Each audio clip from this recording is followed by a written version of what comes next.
कमाओ, पाप का पैसा नहीं। खूब भगवान नाम जप, भगवत कीर्तन, ये परम पुरुषार्थ है, इसी से भगवत प्राप्ति हो जाएगी। और ज्यादा प्रपंच करने की जरूरत नहीं।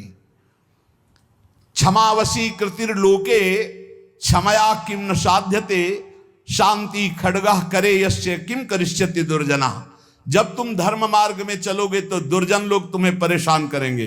तुम्हारे पास ढाल और तलवार है जैसे, तो शत्रु को परास्त कर दोगे, उसके वार को सह लोगे। तो ढाल क्या है? क्षमा। आपको जब कोई गाली दे, अपमान करे, तो अपने भजन को बचाने के लिए क्षमा रूपी ढाल का प्रयोग करो।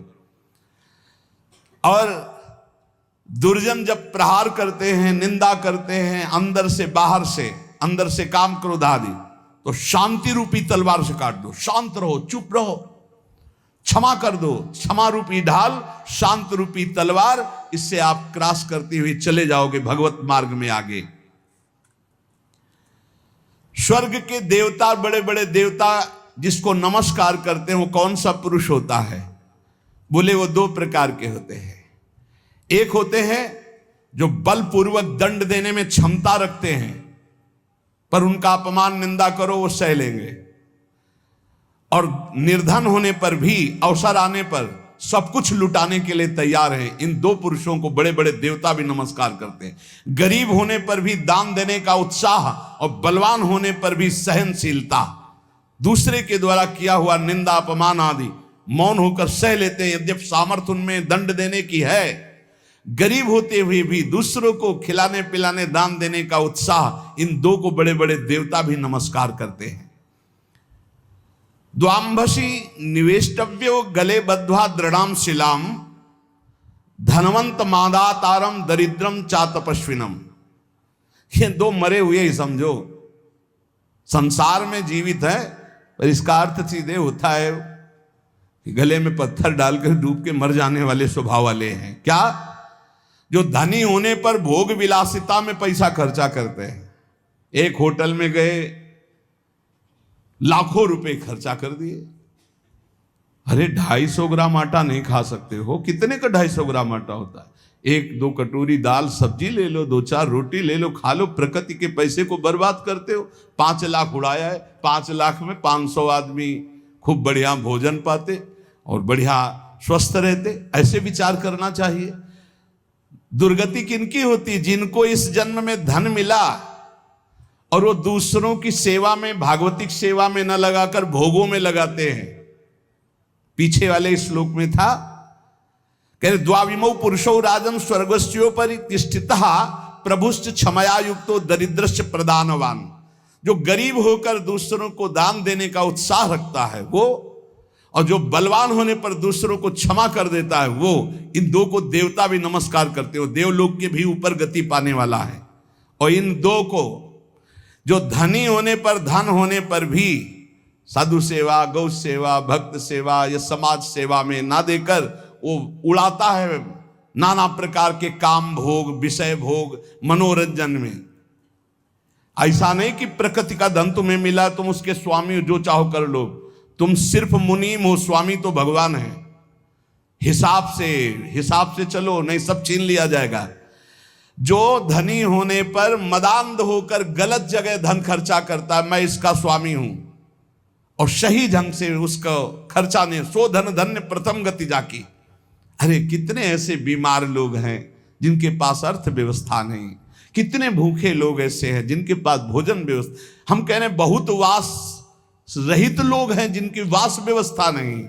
तुम्हारे पास धन बड़ा है, अरे कितने कितने करोड़ ऐसे मनोरंजन में।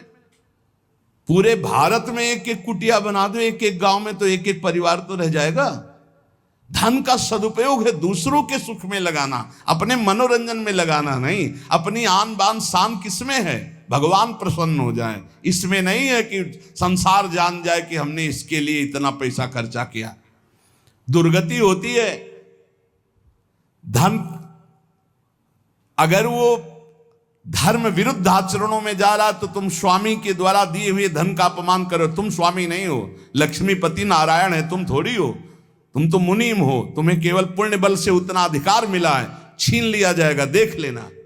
इसी जन्म में दोनों क्रियाएं देखी गई। मदोन्मत्त हो जाने से श्री वैभव अंतर ध्यान हो जाता, खत्म खेल, पूरा जीवन जेल में काटो। और जो दरिद्र होने पर कष्ट सहकर भगवान नाम जप करके अपना काम नहीं बना लेता है, भोगों के लिए ललचाता हुआ दूसरों की चाटुकारिता करता है, दोनों मरे हुए पुरुष हैं ये, मरे हुए। जिन्हारी भगत हृदय नहीं आनी, जीवित सौ समानते प्राणी। हरणम च परश्वानाम परदाराभिमर्शनम सुहृदश्च परित्यागस्त्रयो दोषा छयावहा। महान धर्मावतार भगवान की परम प्रेमी विदुर जी, ये जो दूसरे को फुसला कर या जबरदस्ती या किसी भी प्रभाव से दूसरे की संपत्ति का अपहरण करते हैं, या मित्र की पत्नी या व्यवहार बनाकर या प्रलोभन करके दूसरे की स्त्री के साथ सहवास करते हैं, और जो अपने मित्र के साथ दगाबाजी धोखाबाजी सुहृदों का परित्याग करते हैं, इनको निश्चित दुर्गति प्राप्त होती है। ध्यान से सुन लो, यही निर्णय करने वाले हैं। धर्मराज का सीधा अवतार विदुर जी हैं और धर्म का अंशावतार युधिष्ठिर जी हैं। सीधा धर्मराज ही आए हैं विदुर जी के रूप में। वही कह रहे, हरणम च परश्वानाम परदाराभिमर्शनम, में बहुत बड़ा पाप है अपनी भागवतिक पद्धति से स्वीकार की हुई अर्धांगिनी के सिवा किसी माता बहन की, वो तुम्हारी दुर्गति कर देगा, या अपने पति के सिवा किसी और, वो तुम्हारी दुर्गति कर देगा। परदाराभिमर्शनम, आयु क्षीण हो जाती है, श्री क्षीण हो जाती है। आपको लगता है, कहते हैं कुछ लोग ऐसा कहते हैं कि आप जो जो वर्णन करते हो सब उसमें बड़े मौज से है। तुमको बताया है आखिरी इच्छा पूर्ति की जाती है मरने वाले की। इनकी आखिरी इच्छा है तुम अजर अमर तो हो नहीं तो देख लेना इनकी क्या गति होगी। भैया 2-4 बार डकैती से सफल हो गया तो लाखों रुपया उड़ा रहा, तुम कह रहे हो बड़े मौज में, और जिस दिन पकड़ा जाएगा ना और फिर जब दंड उसको मिलेगा तब आप देखने नहीं जाओगे कि उसको क्या क्या दंड मिलता है। ऐसे ही जब यमपुरी में जीव जाता है यहां से कर्म करके, तो शास्त्रों में पढ़ो, तुम्हें शास्त्रों तक पहुंच नहीं और विश्वास नहीं तो तुम मानते नहीं हो कि नरक है। जो दूसरे का धन अपहरण करता है, दूसरे की स्त्री का संसर्ग करता है, मित्र बना करके व्यवहार बना करके पराई स्त्री के साथ सहवास करता है या पराय पुरुष से सहवास करता है, जो अपने सुहृद मित्र को धोखा देता है, परित्याग करता है, ये सब नरक जाने वाले पाप हैं। भक्तम च भजमानम च तवास्मीति च वादिनम त्रिनेतात शरणम प्राप्तान विषमेपि न संत्यजे। जो तुम्हारा भक्त हो, तुम्हारी सेवा में रहा हो और एक बार हृदय से कह दिया कि मैं आपकी शरण में हूं, ऐसे 3 प्रकार के मनुष्यों के संकट आने पर पूर्ण रूप से सहयोग करना चाहिए।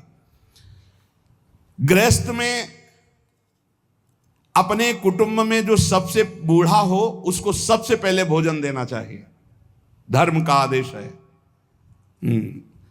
यहां बहू और लड़का कॉफी और समोसा और चाय छान रहे हैं और बूढ़े टुकुर टुकुर हेर रहे हैं। अगर कुछ कहें भी तो डांट देंगे, तुम्हें घर में तो रहना है, बना लेना चाय पी लेना, हमें ऑफिस जाना है। और ज्यादा बात किए तो 2-4 थप्पड़ मार दिए मां के पिता के। कुटुंब में सबसे पहले भोजन का अधिकार किनको है? गरम गरम भोजन बना के पहले वयोवृद्ध, फिर दूसरा अधिकार बच्चे, फिर तीसरा अधिकार अपने जो आए हुए जन हैं, जो घर के जन हैं। बनाने वाला सबसे बात के, ये नहीं कि बनाने वाला पहले चक छान के फिर जो मनाया सो परोस दिया। ये वो रसोई में कभी कमी नहीं हो सकती जो ऐसी रसोई होगी। एक अन्नपूर्णा जी का कृपा प्रसाद होता है उस रसोई में। रसोई में कभी भोजन पाया ना जाए, रसोई कभी झूठी ना हो, बाहरी कोई रसोई देख ना पावे, रसोई पर्दे में रहे और पवाते रहो। आप देखो अन्नपूर्णा कैसे आप पर कृपा करती है। लेकिन यहाँ तो ऐसे दलित दुराए की हद है, हद है। वो उतार के रखा, धुआं निकला, मुंह में डाल के खा रहे हैं, वही खा रहे हैं, परोसा। ना भगवान से मतलब, ना भगत से मतलब है, ना बूढ़ों से मतलब है, ना ऐसी दलिद्रता छाई हुई है रसेंद्री जनेंद्री की पूछो मत। ध्यान से सुने, इसीलिए महापुरुषों के वचन सुना रहे। आज से जो सुन रहे हैं, भोजन में सबसे पहला अधिकार रसोई में वयोवृद्ध का है। हम कह रहे ठाकुर जी को भोग लगा दिखा के उनको पवाओ, पहले बच्चों को पवाओ, जो और अपने जन उनको। रसोई करता वो सबसे बात के, जो घर का स्वामी बनने का अधिकार रखते हैं उनको सबसे बात के पाना चाहिए, पहले सबको पवा देना। मुखिया मुख सो चाहिए, खान पान सो एक भी ऐसा कोई भोजन का पदार्थ ना हो जो किसी को ना दिया गया हो। छुपाव नहीं होना चाहिए। रसोई में जो बने सबको, पंगत में जो परोसा जाए सबको, नहीं परोसा ही ना जाए। ध्यान रखना, नहीं इससे अपराध लगता है। 20 को कुछ और, 30 को कुछ और, 50 को कुछ और, ऐसा एक मुखिया मुख सो चाहिए, खान पान सो एक। घर में जो चीज बनाओ वो सबको बराबर दो। ऐसा नहीं होना चाहिए कि आप अपने लिए कुछ अलग, उनके लिए कुछ अलग। जब अपनी मोह वृत्ति होती है, सत्संग का ज्ञान नहीं होता तो अलग अलग होता है, बहुत विचित्र होता है, बड़ा अपराध बनता है। दूसरा, अपने संबंध में जो संकट में पड़ा हो तो बिना बुलाए अपने आप जाकर उसका सहयोग करना चाहिए। तीसरा, यदि अपनी बहन संतानहीन हो, व्यवस्था ना हो और वो अपने पास रहना चाहे तो आदर के साथ पूरे जीवन उसको रखना चाहिए। भगवान धर्म स्वरूप विदुर जी कह रहे, अगर गृहस्थी में रहकर ये 4 आचरण संभाल ले जो अभी बोले गए और नाम जप करे तो भगवान की प्राप्ति निश्चित है। बड़े बूढ़ों को भोजन में सबसे पहला अधिकार है। बड़े बूढ़े भगवान साक्षात, मातृ देवो भव, पितृ देवो भव। यदि तुम्हारा कोई संबंधी कष्ट में है तो बिना बुलाए जाओ, उसका सहयोग करो। और यदि तुम्हारी बहन संतानहीन, धनहीन है, परिवार में उसको नहीं रखा जा रहा, आप आदर पूर्वक जीवन भर रखो, इससे भगवान प्रसन्न हो जाएंगे। षट दोषा पुरुषेणे हातव्या भूतिमिच्छता, निंद्रा, तंद्रा, भयम, क्रोधम, आलस्यम, दीर्घ सूत्रता। ये 6 दोष जिसमें होते हैं उसे भगवत सिद्धि प्राप्त नहीं होती। परमार्थ की उन्नति चाहने वाले, भगवान को प्राप्त करने वाले को ये 6 दोष त्याग देना चाहिए। महात्मा विदुर क्या, पहले निद्रा त्यागने का मतलब उचित निद्रा, 4 घंटे 5 घंटे। इसके बाद 6 घंटे उसके आगे जुड़ता है जो बहुत मेहनत करता है। 7 घंटे उसके आगे जुड़ता है जो गृहस्थी में है, थोड़ा भी परमार्थ में अगर अभी चलना शुरू किया है। इसके आगे जो सोते हैं वो भगवान जाने। और कलयुग की रीत ऐसी हो गई, वो कह रहा था कि हम सबको नरक पहुंचाएंगे। सूर्य उदय होते समय जो सैया में पड़ा सोया होता है, उसकी बुद्धि, उसकी श्री, कीर्ति, आयु, ये सब नष्ट होता है। और प्रायः इस समय हमें लगता है कि 100 में 30 जगते होंगे और 70 सोते होंगे सूर्य भगवान के उदय होने, या और प्लस हो सकता है, और प्लस हो सकता है। 4 बजे जग जाए वो तो बहुत बड़ी बात है। हम कह रहे हैं 5 बजे, हम कह रहे हैं ऐसे जग जाओ कि सूर्य भगवान उदय हो रहे हैं, आप जल्दी से नहा धो के 2 चुल्लू अर्घ तो दे दो। भुवन भास्कर पधारे, अर्घ देने की तो बात जाने दो, 11 बजे दिन तक सोते हैं। हमें लगता है इनकी जिंदगी क्या है जो 11 बजे दिन तक सोते। 11 बजे तो विश्राम का समय दूसरा आ जाता है। 1 बजे रात के जगे तो 11 बजे तो थोड़ा विश्राम का समय आ जाता है। ये 11 बजे तक जगते होंगे तो राजभोग कब पाते होंगे? फिर इनका शयन भोग तो निशाचरी ही होता होगा रात्रि में 11 के बाद, नहीं 2 बजे सोते होंगे। 3, 4, 5, 6, 7, 8, 9, 10, 11, मतलब कम से कम 9 घंटे सोते हैं। ये जिंदगी ठीक नहीं, इससे पूरा का पूरा आपका परमार्थ नष्ट हो जाएगा। विदुर जी महाराज कह रहे, एक बार कुछ ऐसे नाइट ड्यूटी वाले जन हैं, तो हमें लगता है अगर ऐसा कुछ हो तो सूर्य उदय के समय उठ जाओ, हाथ मुंह धो करके यार सूर्य भगवान को प्रणाम करो और थोड़ा नाम जप करो, फिर सो जाओ अगर आप रात में जगे ड्यूटी पर। सूर्य उदय के होते समय अगर सोते मिले तो आपके सुकृत नष्ट हो जाएंगे, पक्का समझो। आपका श्री वैभव क्षीण हो जाएगा। आपको लगेगा बहुत धनी है, ये धन कितने मिनट का भैया, आंख मुंदी खत्म खेल जाएगा यहां का बैंक बैलेंस। हम उस धन की बात कर रहे हैं जो तुम्हें जन्म मृत्यु के चक्र से छुड़ाएगा। पहला है निद्रा, इस पर शासन करो। दूसरा है तंद्रा। तंद्रा का मतलब होता है ना नींद है ना जागृत है, वो एकदम खोए रहते हैं, ऐसे चेतना में आए, ना सो रहे हैं ना जग रहे हैं। सोने का मतलब था सोने में एक अलार्म बजता रहता, वो पता चल रहा है कि सो रहा है। और एक तंद्रा होती कि उसमें अलार्म नहीं बजेगा, वो चल रहा, वो तंद्रा। और तीसरा भय। किसी ने हमसे पूछा कि आपको भय है? मुझे लगता है आपको कभी कोई भय नहीं, क्योंकि आपका सत्संग सुनते हैं। हम कहा एक भय है, एक भय हर समय बना रहता है कि लाखों की श्रद्धा है, हे भगवान कभी हमारे द्वारा मन वचन कर्म से ऐसा कोई कार्य न बन जाए जिससे किसी की श्रद्धा नष्ट हो जाए, उसका भगवत मार्ग रुक जाए। बस एक बात का भय रहता है, हमारे द्वारा कहीं कोई ऐसी वचन न निकल जाए, किसी को पीड़ा पहुंचे, हमारे द्वारा कोई ऐसा कर्म न बन जाए जिससे किसी की श्रद्धा नष्ट हो जाए। क्योंकि संतों पर श्रद्धा बहुत समय के बाद होती है। समय समय पर ऐसा भगवान का एक संत की क्रिया से लाखों संतों की प्रति अश्रद्धा हो जाएगी। हे प्रभु कभी हमारे द्वारा ऐसा आचरण न बने, हमारे वचन ऐसे न निकले, हमारा कोई ऐसा भाव न हो जिससे किसी की श्रद्धा का नाश हो। इस बात से भय लगता है, बस किसी की श्रद्धा नष्ट ना हो, हमारी गति दुर्गति को से कोई फर्क नहीं, सामने वाले की गति ना बिगड़े, उसका भाव मंगल मन रहे, हमारे अंदर कोई ऐसी वार्ता ना आ जाए, कोई ऐसा दोष ना आ जाए जिससे किसी को भाव बिगड़ जाए। बस एक भय रहता है, और ये भय भजन बढ़ाने में काम आता है। यही डरपि हरिवंश हित, जिनो भ्रमय गुण सलिल पर, जी नामन मंगल लोक त्यों सुहरिपद भज न विलंब कर। इस डर से डरते रहना चाहिए कि कहीं हमें माया की त्रिगुणात्मिका वृत्ति फिसला न दे। इसलिए हर समय जिनका नाम तीनों लोकों का मंगल करने वाला है, उन हरि का जप करते रहना चाहिए, राधा राधा हरि हरि। और भय, ये अन्य भय भगवान की प्राप्ति में बाधा पहुंचा देगा। निद्रा, तंद्रा और भय और क्रोध, ये तो निश्चित समझो अनुभव की हुई बात कह रहे हैं, महीनों के भजन को शांत कर देता है। जो भजन का तेज उत्पन्न होकर ज्ञान प्रकाशित करता है उसी को बैठाल देता है। क्रोध नहीं आना चाहिए, गुस्सा नहीं आनी चाहिए।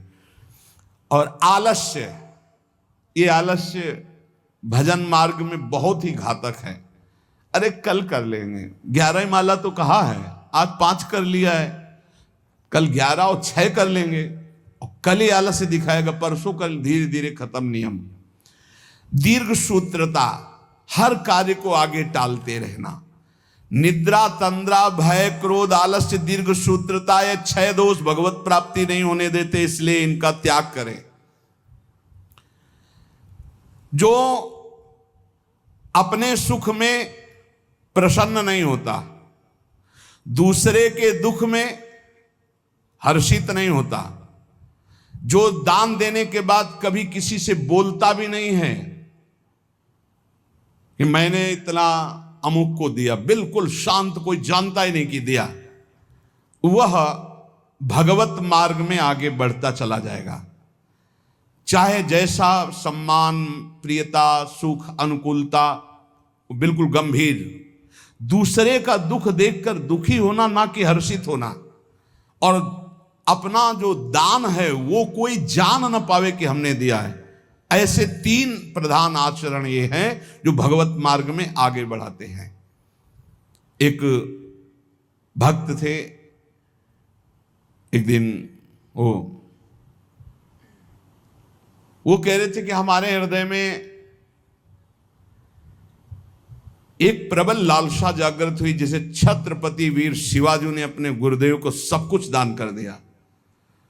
मेरा हृदय कहता है मैं अपने गुरुदेव को अपने प्राण तक दान कर दूं, फिर भी मैं संकुचित हूं कि गुरुदेव को मेरे प्राण किस काम में आएंगे। जब मैं देखता हूं कि अपने गुरुदेव को जो देना चाहता हूं अरुचि है, तब मुझे लगता है क्या करूं जिससे मैं अपने गुरुदेव को प्रसन्न कर लूं। अंदर ये बात जरूर है, और ऐसा नहीं कि वो कोई साधारण पुरुषों में कि घर गृहस्थी के ऐसे ही नहीं, ऐसे नहीं, अरबों खरबों का वैभव है उनके पास, बस ऐसे साधारण पुरुष की तरह रहते हो। दोनों पति पत्नी रो के ऐसे कह रहे थे, हृदय में लालसा, पर जब मैं देखता हूं कि मेरे पास जो कुछ है वो सब घास फूस है उनके लिए, तब लगता है क्या ऐसा कर दूं कि मेरे गुरुदेव प्रसन्न हो जाए। ये बात जिनके हृदय में बनी रहती है कि मेरे इष्ट देव कैसे प्रसन्न हो, मेरे गुरुदेव कैसे प्रसन्न हो, वो कभी दोष कर ही नहीं सकते। बोले मुझे कभी कुछ नहीं चाहिए, न परम पद चाहिए, न कुछ भागवतिक चाहिए, न लौकिक चाहिए, आपकी केवल मुस्कुराहट चाहिए कि मेरे गुरुदेव प्रसन्न रहे। बस इसी बात से मैं जलता रहता हूं कि मैं क्या करूं जिससे मेरे गुरुदेव प्रसन्न हो जाए। ये बात जिनके गुरु प्रसन्न तो साहवन कूला, मिटी सकल कल्पित भयशूला। जो समुद्र पर्यंत पृथ्वी का वैभव प्राप्त होने पर भी खुश नहीं होता, ये खुशी का विषय नहीं। खुशी का विषय है भगवान की प्राप्ति होना। जो प्रचुर धनराशि का स्वामी होकर भी उसका भोग नहीं करता, अपनी इंद्रियों को वश में करके उतने उचित, एक हमने देखा बड़ा वैभव था लेकिन वो उतना ही प्रयोग करते थे जितना, अगर उनको 100 ग्राम पानी की जरूरत है तो 5 ग्राम पानी भी एक्स्ट्रा नहीं गिरने देंगे। कहते हैं प्रकृति का है ये, उतना ही लो जितना आपको जरूरत है, बिजली उतना ही लो जितनी जरूरत है, वस्तु बहुत है लेकिन उतना ही प्रयोग करो जितना जरूरत है, वो प्रकृति की है, भगवान ने आपके हिस्से में दी, प्रकृति की सेवा में लगा दो। समुद्र पर्यंत पृथ्वी का वैभव, प्रचुर धनराशि का स्वामी होकर भी जो अपनी इंद्रियों पर अधिकार रखता है, फूला नहीं होता, अभिमान नहीं करता, उचित प्रयोग करके दूसरों की सेवा में लगाता है, वो भगवत प्राप्ति के लिए आगे बढ़ जाता है। और जो उसका इंद्रियों के वश होकर भोगों में व्यतीत करता है, वो ईश्वर से भी भ्रष्ट हो जाता है और दुर्गति को प्राप्त होता है। अनुसूयायाम आर्जवम शौचम संतोषा प्रिवादिता दमः सत्य मनायासो न भवंती दुरात्मनाम। किसी के गुणों में दोष ना देखना, सरल स्वभाव रखना, पवित्र वस्त्र, पवित्र शरीर, पवित्र विचार रखना, संतोष, प्रिय वचन, इंद्रियों को भोगों से हटाना, सत्य भाषण करना और क्लेश तनिक भी मन में ना आने देना, संतुष्टायन के हर स्थिति में प्रसन्न रहना सीखो। बोले ये भगवत प्राप्त होने वाले पुरुष के लक्षण हैं। फिर देख लो, किसी के गुणों में दोष ना देखना, अर्थात किसी में दोष दर्शन ना करना, किसी में भी। एक ने 2-3 दिन पहले कार्तिक में प्रश्न किया कि हमारा संतों के प्रति दोष दर्शन होता है, क्यों? क्या आपको दोष दर्शन होता है? क्या आप संतों से? पता नहीं, ऐसे ही मन हमारा नहीं। तुमका तुम्हारा मन पापी है इसलिए दोष दर्शन करता है, पाप है तुम्हारे अंदर इसलिए दर्शन होता है। अगर पवित्र हो जाए, भी चश्मा ठीक हो तो देखो आप। बोले कई बार जैसे सत्संग सुनते हैं, सब बातें सुनते हैं तो विश्वास नहीं होता, तो अशुभ कर्म करने वाले को विश्वास होगा, पापात्मा को विश्वास होगा। पापवंत कर श्रेष्ठ स्वभाव भजन मूर्ति भाव न काओ। अशुद्ध आचरण करोगे, दूसरों पर दोषारोपण करोगे।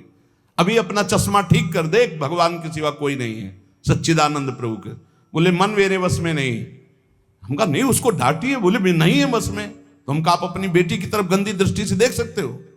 बोले नहीं। उनका बहन की तरफ? बोले नहीं। तो गुरु की तरफ कैसे देख सकते हो? केवल बकवास। ऐसा तुम्हारा मन है? अगर ऐसा मन है कि जो तो फिर ऐसा भी कर सकता है, नहीं तो फिर ऐसा कैसे कर सकता है? शासन में एक तरफ छूट दे दो, एक तरफ उसको नहीं, ऐसा नहीं। मन पर शासन बुद्धि का हो और बुद्धि पर शासन शास्त्र और सदगुरुदेव का हो, तब चलता है। किसी के भी गुणों में तुम्हें दोष देखने का अधिकार नहीं। तुम अपने दोष देखो। बुरा जो देखकर मैं चला, बुरा ने मिलिया कोई, जो दिल खोजूं आपनो तो हम सब बुरा न होए। पक्की बात है, ईमानदारी से। अगर बुराई देखने चलो तो अपने हृदय रूपी महल में घुस के देखो तो अभी पता चल जाएगा।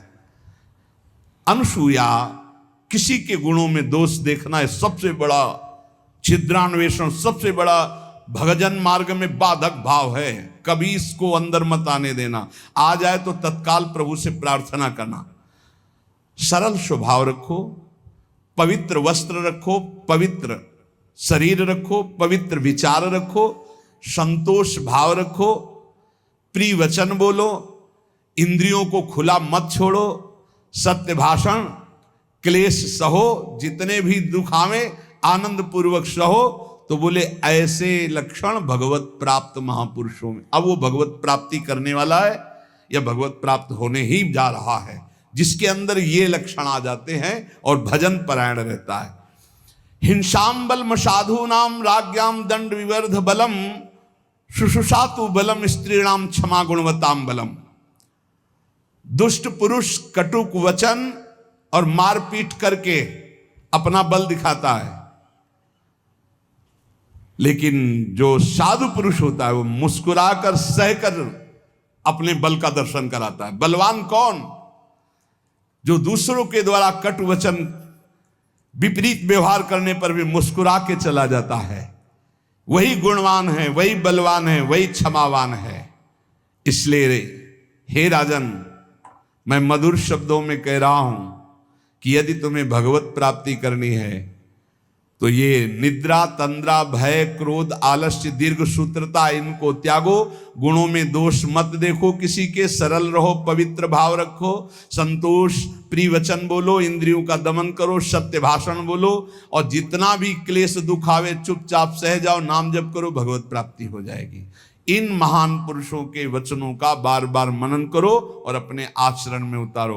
कभी तुम्हारा कोई पुण्य दान आदि बन जाए तो ये तुम्हारा अहंकार अंदर से उठेगा कि उसका वर्णन करूं, मत करना, वो तुम्हारे बहुत काम आएगा आगे चल करके। कभी किसी को पानी पिला दिया हो, कभी किसी को भोजन पवा दिया हो, कभी कोई दान पुण्य कर दिया हो, मौन रहना, पूछने पर भी मत बताना। कोई पूछे वृंदावन गए थे, कुछ तो खवाया पिया होगा संतों को, मत बोलो अरे हमारे को खाने को नहीं, हम दूसरे को क्या खवा देंगे, हम ही को भगवान पवा रहे हैं। ऐसे अपने पुण्य को छुपाओ। और अगर कोई संत महापुरुषों का समागम मिले तो भगवत प्राप्ति के योग्य जो वचन निकल रहे उनको ऐसे पकड़ो जैसे कोई गरीब आदमी संपत्ति को पकड़ता है, और उन वचनों का बार बार मनन करो। तो जैसे पात्र को मांजा जाता है तो निर्मल हो जाता है, ऐसे जब हम सत्संग के वचन चिंतन करते हैं तो हमारा मन, हमारा बुद्धि, हमारा चित्त, हमारा अहंकार ये निर्मल होने लगता है। निर्मल अहंकार भगवत स्वरूप है। इसलिए खूब नाम जप करो, सत्संग का मनन करो, और इसी जन्म में हम भगवत प्राप्ति करें ऐसा निश्चय